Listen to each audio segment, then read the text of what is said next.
Good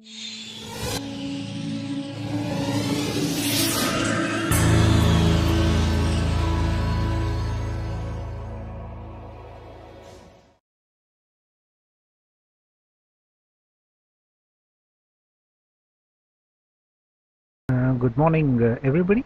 This is Sriram from TeamB1, B3, and I'll be talking about the issue of public transport, private transport in the Netherlands, and link these issues to sustainability.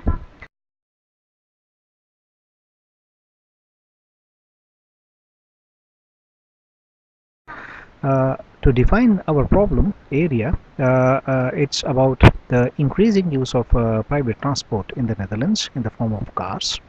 Netherlands being a very rich country, its average family has 2 cars in their family, and increasingly people are using private cars to commute to work, and it's putting a tremendous load on the existing road infrastructure of the country.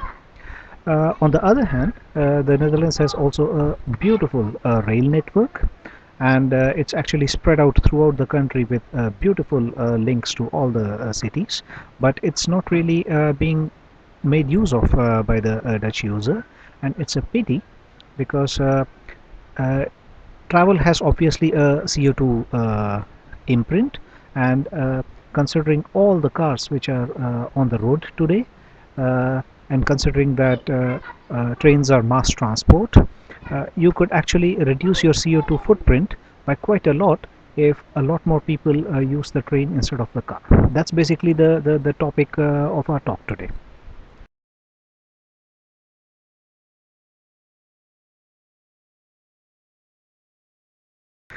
Now, when we try to understand the issue, that is in the empathize part of the theory, we need to understand that the Dutch user does what he does because of certain reasons. He has very strong reasoning for using more private transport than public transport. And we need to understand these reasoning, and we need to address them in our solution.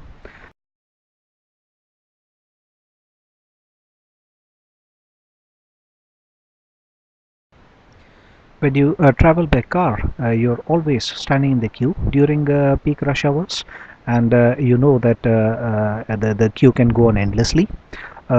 Journey which can take 60 minutes in normal time, which is a non-peak period, can take to a maximum of 180 minutes, which is 3 hours at a peak period of time.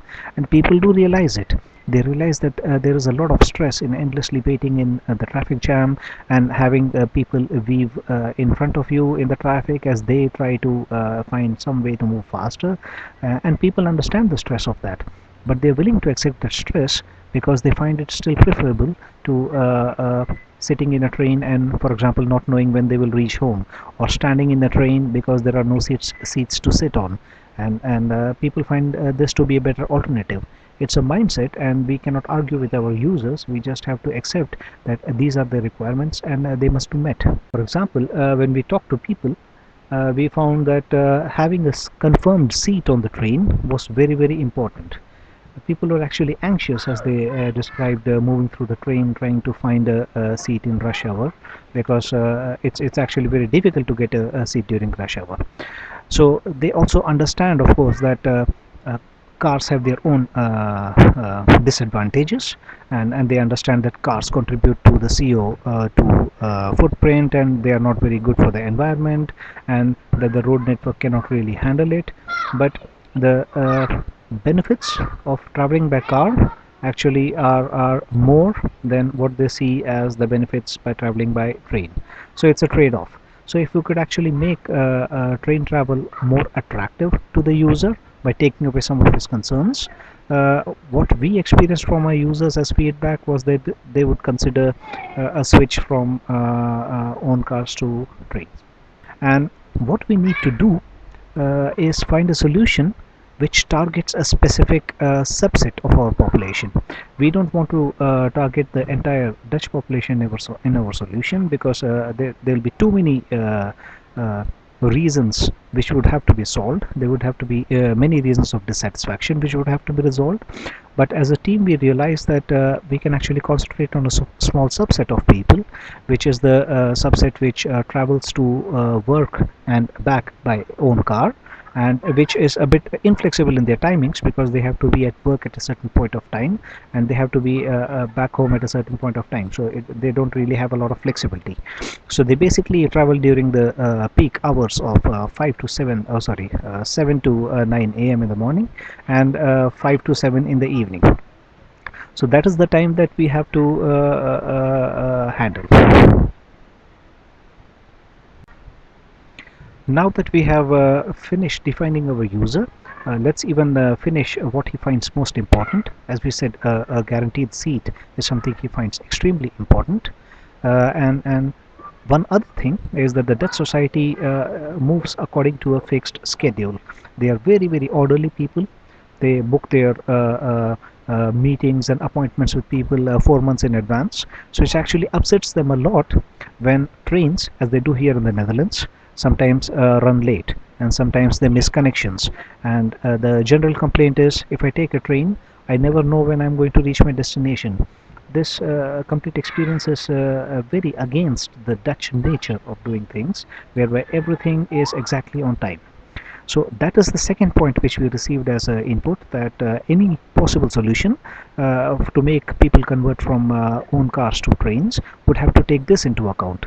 People did say, however, that we are people who like to be in control of our own journey, and we understand that public transport can sometimes face obstacles. There can be technical glitches in the computer systems leading to delays, etc., and that does happen quite often.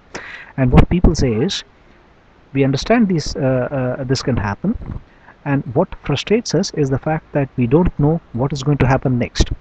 So if you can offer me a way of knowing what is the next step, how much is the delay, when will I actually reach my destination, I can put up with the delay. But if you don't tell me anything, that is unacceptable for me.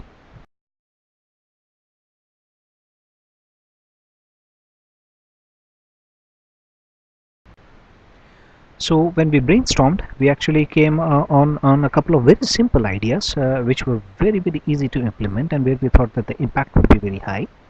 Uh, the concept of reserving a seat is not at all new. In trains such as Thalys, you can even now reserve seats, but those are long distance trains. And currently, we are talking about local trains which go, for example, from Rotterdam to Amsterdam and so. But the concept is not very new, and we thought, why cannot we implement it for local trains as well? And the concept of for example using mobile apps to always keep the user updated, that's not a new concept. Social media, everybody has phones. I think 100% of people traveling by in cars or trains will have phones. Why cannot there be a simple app which constantly updates the user as to the status of his journey? So if his journey is getting delayed because of technical glitches, he can know real time. If a 10-minute delay is announced, and the 10-minute delay becomes a 20-minute delay, then he can know real time. And as the user indicated, as long as he is informed in a timely fashion and in a proper fashion, he is willing to tolerate the delays. So the solution direction was not really very difficult for us, because these are existing technologies and people are already used to it. The only thing is, it is not available. So our solution actually looked at this as being the most practical solution.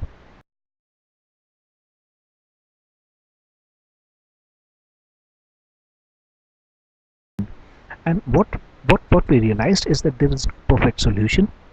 A lot of people were happy with the application, with the mobile app, and some of them said, yeah, you know what, I don't think this is going to work. But that's actually the purpose of testing, which is the last step of the design process. People actually gave us quite useful feedback. For example, the two-way communication which I just spoke about. Initially our prototype was a one-way communication whereby only the NS gives updates to the user, but one of the user feedback was, I need to be able to complain back to the NS if I don't get regular updates, or if some information which is given is wrong. I need to be able to tell the NS immediately. So we actually then improved the prototype, and we said it will no longer be one-way communication, it will be two-way communication.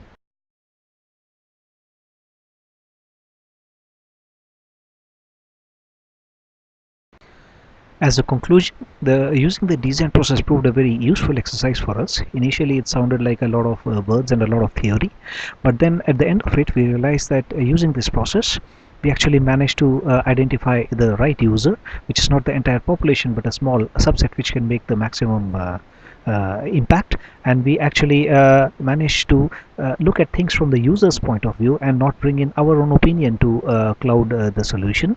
And we actually then managed to implement a solution which would be most acceptable to all parties around. And it need not be the best solution, but it is actually the most acceptable solution which fulfills the needs.